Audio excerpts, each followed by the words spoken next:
Pero bueno. Molt bé. Pues ala. Buenas noches, Rosa. Hola, ¿qué tal, Ana? Pues nada, una nueva aventura, ¿no? Sí. Bueno, comentábamos, ¿no? Cómo los contextos te ubican, te ponen, te enfocan en una dirección, en un movimiento, y que estamos aquí en el suelo, en un espacio agradable, de madera, en una colchoneta, en buena compañía, descalzos. No es lo mismo ir con zapatos que sin. Y a mí colocarme aquí como para punto de partida de esta conversación, lo primero que me ha venido antes de empezar es ganas de reírme. Sí. Porque me he dado cuenta que en toda mi jornada de hoy me había reído poco, y porque volver a este contexto más de infancia a lo mejor es el campo energético de este congreso, que ya estoy sintonizada, y por eso tengo como ganas de jugar. Muy bien, pues juega. Vamos. Pues venga, vamos a jugar. Para situar un poco, podríamos empezar por el título, ¿no? Porque hemos Sí. escogido este título, bueno, ¿qué da sentido a este encuentro? Sí. ¿Y por qué lo hacemos en diálogo? Vale. Bueno, yo creo que el diálogo es porque es mucho mejor que el monólogo, porque un diálogo es comunicación, que para mí es una de las claves o pistas de la felicidad, de la plenitud, ¿no? Si no nos comunicamos, pues mal, infelicidad y mal rollo. Y porque somos seres emocionales, diseñados para compartir, para interactuar, ¿no? Y el título de nuestra conversación, que es Creatividad y Naturaleza, Guardianes del Alma Infantil, hablan del entorno, pero de un entorno que no es un entorno y ya está, sino que es un entorno vivo, con el que interactuamos y que nos afecta ya desde muy pequeñitos, ¿no? Porque somos porosos, nuestra piel está llena de poros y todo nos afecta. No es lo mismo estar, lo que decíamos, pues aquí en un entorno bonito, con buena compañía, que estar en un lugar que uno recibe como hostil, que lo van encogiendo y que de tanto encogernos nos quedamos encogidos ya para siempre. Pero no para siempre, ¿no? Porque esto se puede cambiar. Sí, porque también una de las posibilidades, ¿no?, hubiera sido hacerlo en Pla de Lorri, ¿no?, donde tenéis un proyecto muy interesante. Sí, en un contexto de naturaleza, con caballos, en libertad. Pero bueno, estamos en el contexto creativo, ¿no? En una escuela de arte dramático, y serían como los dos lugares o actividades desde donde podemos, o que personalmente me funcionan para reconectar con quien realmente soy, o creo que soy. ¿Y eso, las escuelas lo bueno, hacen? ese es el problema un poco, ¿no? Que como madre es cuando me empecé a preocupar por esto. También como actriz, porque si tienes la suerte de tener una profesión donde el instrumento eres tú, no tienes más remedio que un día mirarte y decir, bueno, ¿cómo mejoras este instrumento? Y el instrumento no es solo el cuerpo, no es la voz, es el alma, es todo tu ser, y te das cuenta de que las limitaciones, ¿no? Cuando estás trabajando en temas de interpretación, de canto, de voz, llega un momento en que, jolín, encuentras una pared, no avanzas más. Y tus profesores te dicen, es que hay tensión aquí, o hay tensión allí, o es que tienes esta manera, que esto... Y te das cuenta que técnicamente no lo vas a resolver, porque hay que ir para atrás y para adentro. Y esta mirada interior que te lleva otra vez al niño, a tu niño o niña, pues te permite traspasar esta pared un poco, ¿no? Y a veces no es romper una pared, es decir, jolín, si estaba mirando para acá y es que se tenía que mirar para allá, y encuentras el caminito. Y la suerte de trabajar con la creatividad, por ejemplo en teatro, es esto, que de una manera inevitable tienes que afrontar eso, si quieres evolucionar como intérprete. Y al final lo que ocurre es que lo que estás haciendo es evolucionar como persona, que es lo más importante. Esta mañana estaba viendo diferentes vídeos también del foro, ¿no?, que ya están colgados. Y Rafael Vizquerra decía, ¿no?, que estamos cambiando el paradigma, ¿no?, desde el tener al ser, ¿no?, de esa posibilidad, ¿no?, de la nueva educación. En esta nueva educación, en este nuevo paradigma, ¿se tendría que trabajar más la creatividad? Yo creo que absolutamente, absolutamente. Y cuidar los contextos, que es lo que me decías antes, y yo me he ido para otro lugar.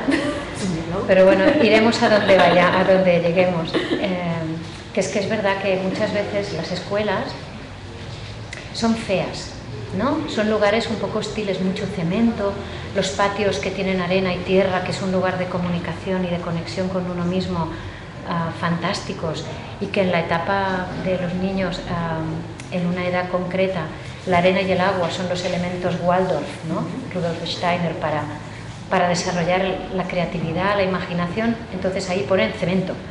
Y dices, jolín, si el cemento es fatal para todo, para las articulaciones, para la vida, ¿no? Es muerte. Entonces estos contextos creo que no ayudan nada. Y luego si el entorno es de tensión, es demasiada presión, lo que decías ahora, la exigencia de nuestra sociedad, la presión, que tienes que ser el mejor, que tienes que hacerlo bien, que tienes que llegar a, que no sé qué, que no sé cuántos, todo esto, que son creencias, que no es nada, porque es algo que al final pactamos como red, ¿no? Como sociedad, y que podríamos decidir a jugar que esto no tiene valor ya, que la moneda ya ha cambiado, pues desde muy pequeñitos nos condiciona, porque los profes estamos muy condicionados. Entonces esa tensión llega al niño. Yo soy madre adoptiva. Mi hijo, que nació en Etiopía, bueno, llegó a Barcelona con 3 años y empezó el cole más tarde porque priorizamos nuestro vínculo personal, y yo sé que eso le da una estructura que le permitirá luego desplegar el potencial que tiene de una manera mucho más rápida y con una base de afecto, una base emocional. Y lo que nos pasa es que de repente cuando llega al cole, el nivel curricular no está en el nivel curricular, ¿no? Entonces ahí está otra vez la expectativa, y yo, con todas mis ideas antisistema en este sentido, me encuentro un día intentando hacer educación en casa y diciendo, lo digo en catalán, digas la letra, o sea, pidiéndole a mi hijo que dijera la letra, porque yo no entendía que no la supiera ya. Y es porque en ese momento yo permití que la presión del sistema me presionara a mí, yo presionaba a mi hijo. En ese momento yo lo que estaba haciendo es aprender. Desarrollé un momento de reflexión, conciencia, y dije, no, inhibo esto, ya no lo he hecho más.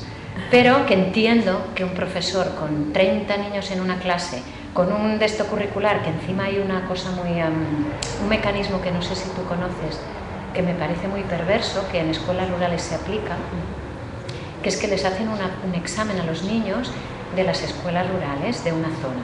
Entonces es como que premian con presupuesto o con profesorado las escuelas donde los niños están más preparados, y eso es horroroso, porque vuelve a presionar al profesor que presiona al niño, porque según su resultado la escuela va a estar mejor o peor. O sea, es que estamos en un mundo al revés. Sí, sí. Escuchaba también otro de los foros, ¿no? Mayor Zaragoza, que decía que la educación tendría que volver al sentido, ¿no? Dice, el sentido propio de la palabra educación, y en este caso hacía referencia a la UNESCO, ¿no? Dice, la educación es ser libres y ser responsables. Entonces, ¿cómo podemos diseñar, no? Porque si la escuela existe, es que algo ha hecho bien, y lo ha hecho muy bien durante muchos años, porque si no, como institución hubiera desaparecido. Entonces, ¿cómo poder rescatar, ¿no? Lo mejor de las escuelas, pero para ayudarlas, ¿no? Justamente porque yo creo que son instituciones eso, que están sometidas a presión, como tú decías, o como decía tú, Lucho, el otro día, están aburridas, ¿no? Es una escuela aburrida, una escuela que aburre y que ella misma está Yo creo aburrida. que están estresadas, claro. Más que aburridas, estresadas. Entonces el estrés es aburrimiento, es aburridísimo, y estereotipia, que se ve, yo veo en niños estereotipias, ¿no? De las plays, de las uñas, de cosas raras que dices, esto no debería de darse en un contexto de acompañamiento, ¿no? Y de desarrollo. ¿Has dicho algo que ahora...? No, la libertad, ¿cómo podemos rescatar, libertad, ¿no? Para enlazarlo con sí, la creatividad, yo creo que para la ser, responsabilidad. Que para ser libre lo que no hay que querer es ser perfecto. Libertad y perfección, ¿no? Es como que no, a mí no me conectan. Entonces, Libertad requiere de límite, de estructura. Todos necesitamos saber quién guía, ¿no? En este momento, porque si no, eso también te genera estrés, porque de repente piensas que entonces tienes que guiar tú, que aquí nadie guía. Pero a la vez tiene que ser un guía como los guías de los caballos, que comentábamos antes. El grupo de caballos, ¿a quién sigue? ¿Al que da más patadas y al que empuja? No. Al que saben que no va a perder los nervios, que los va a respetar, que los va a llevar a un buen lugar y que es conectado con la tierra. Sin cemento. Claro, si ya ponemos cemento es muy difícil, ¿no? Es como una metáfora. ¿Y cómo conseguimos esos guías? Los guías serían también maestros, serían también los mismos estudiantes, ¿no? Podrían convertirse en guías. Sí, los padres, las madres también, ¿no? Es que lo bueno, yo me vuelvo a lo mío, a mi familia de caballos. Allí el guía no es siempre uno. Depende de la situación, del objetivo y de la necesidad. El guía es uno o el otro. El guía es el más hábil en ese momento para asegurar la supervivencia del grupo. Ya está. Yo creo que nos vamos a equivocar seguro, lo de la perfección, ¿no? Entonces, que todo lo que hagamos desde el corazón, aunque esté equivocado, no es malo. Eso ya es una pista, ¿no? Porque tenemos que aprender y no sabemos. Y a veces no podemos. Yo creo que el cambio viene un poco desde aquí, desde movimientos sociales, desde los usuarios tienen que decir este sistema no nos gusta o no nos sirve, porque el sistema tiene que estar a nuestro servicio y no al revés. Entonces, de repente algo que nos sirve porque no nos da más felicidad, pues tiene que cambiar. Ya está. No sé si la música va por nosotros o no. Otro tema que a mí me preocupa es que estamos en medio de una cultura del miedo, ¿no? Y justamente, ¿no? Si queremos ese nuevo paradigma, si queremos esa nueva educación, ¿no? Tendríamos que basarnos más en la cultura de la confianza, ¿no? En la educación con confianza y por la confianza, ¿no? O sea, ver en cada uno de los niños y niñas que tenemos en la escuela, ¿no? Todas sus posibilidades, ¿no? Es como cuando tú ves una bellota con una bellota, ¿no? Que ya viendo la bellota estás viendo ya el árbol, ¿no? Con el fruto que va a dar, ¿no? En sí, cualquier semilla ya tiene todo el registro, ¿no? De todo el potencial que va a ser, ¿no? O sea, la educación a veces sería tan simple como ponerlo en el medio para que germine. Sí, porque un poco la creencia es, un niño es algo que es imperfecto, que no sabe y que tenemos que rellenar de cosas, cuando tendría que ser que el niño recuerde quién es. Ya está.